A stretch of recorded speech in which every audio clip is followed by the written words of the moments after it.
Let me tell you about the most unexpected journey of my life.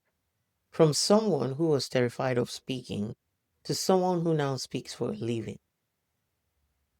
My first real public speech wasn't planned. It was my 40th birthday, and I had found myself standing in front of 150 people who had come to celebrate with me. I was shaking, literally shaking. But something happened when I opened my mouth. The room went quiet. Not the awkward kind of quiet, the captivated kind. I told my story. I shared about becoming a mother, about finding my purpose, about the journey that led me to that moment. And when I finished, people, they were moved and they told me how it changed their life. Well, here's the thing. I didn't think I was a speaker. I was just grateful that I got away with sharing my story. 2 years later, I gave my second speech, not at a very good time, at my mother's funeral. I wasn't trying to be a speaker, I was just trying to remember and honor the woman who gave me life. I told them her story, I told them about the gift she left for me, and again I dismissed it. In my mind, speakers are just confident and extroverted people, not anything like me. I was just trying to share a story. However, people were also inspired. It took another 2 years and professional assessment for me to even learn about speaking. And once I did that, something incredible happened. I realized that I had a gift for speaking. Hi, and welcome to Quietly Confident Introvert podcast. I'm your host, Patience Ogunbona, and I'm an executive, business, and leadership coach. I help introverted women to build quiet confidence and lead with purpose and presence. You are in the right place if you're looking to create impact in the world and make a huge difference. And you want to know how to do it without having to apologize for being an introvert or without having to try to be more extroverted.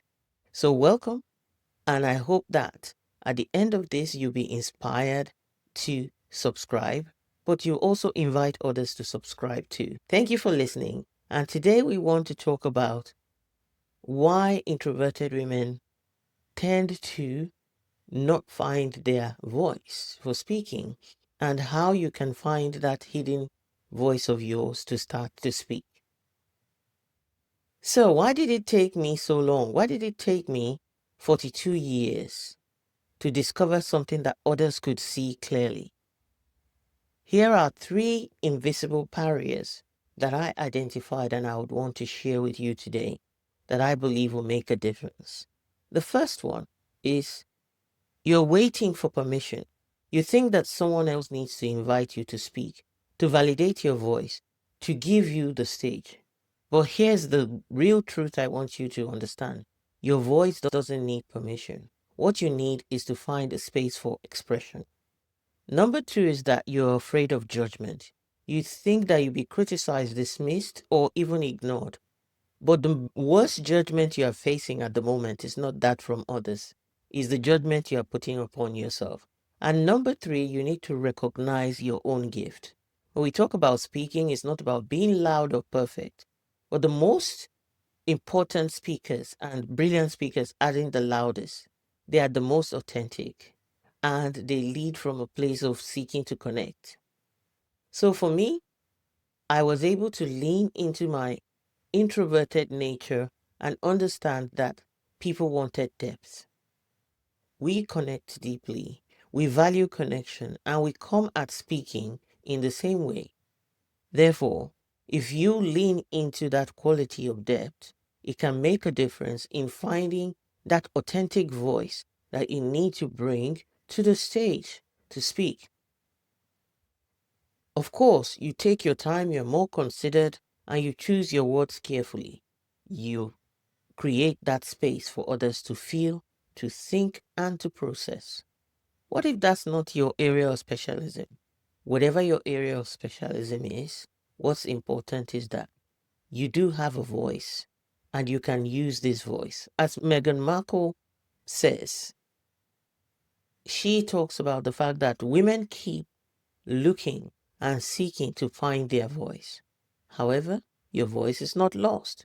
What you haven't done is use your voice. You haven't used your voice in the way that you want to use it to make a difference.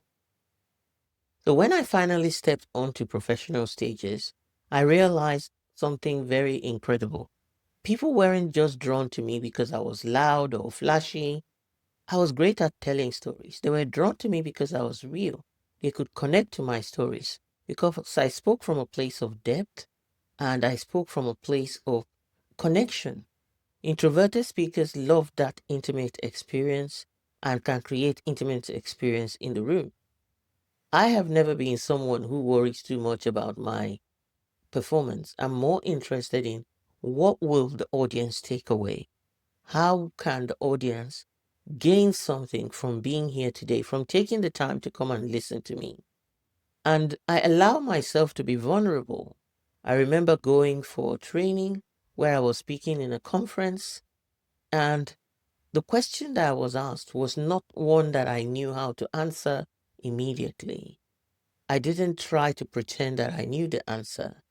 Instead, I dialogued with the audience to come up with answers because you can't treat yourself as the be all and end all, as the oracle that has all the answers.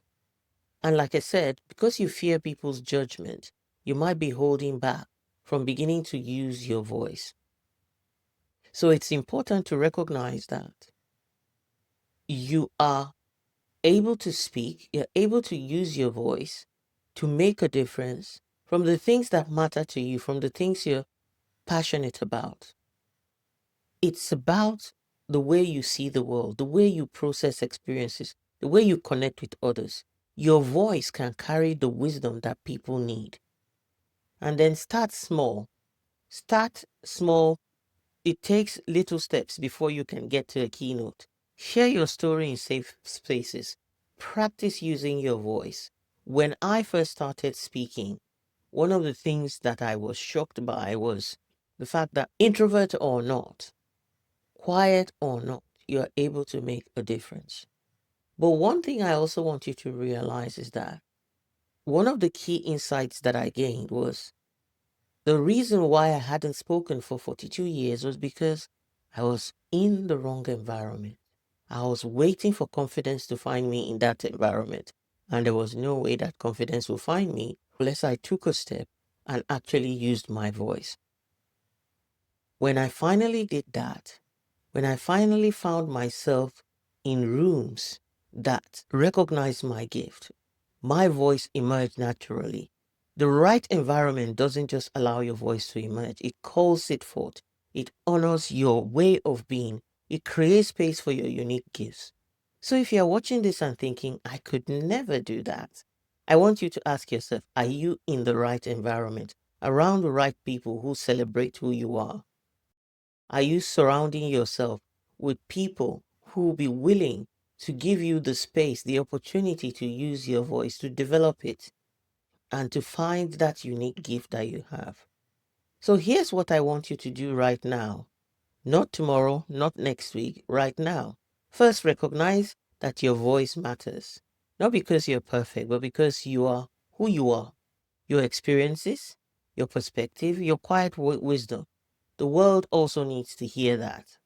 When I got my training to speak, I told stories for 10 minutes and I was encouraged to cut it down to 3 minutes. And I thought, there is no way this 10-minute story can become a 3-minute story.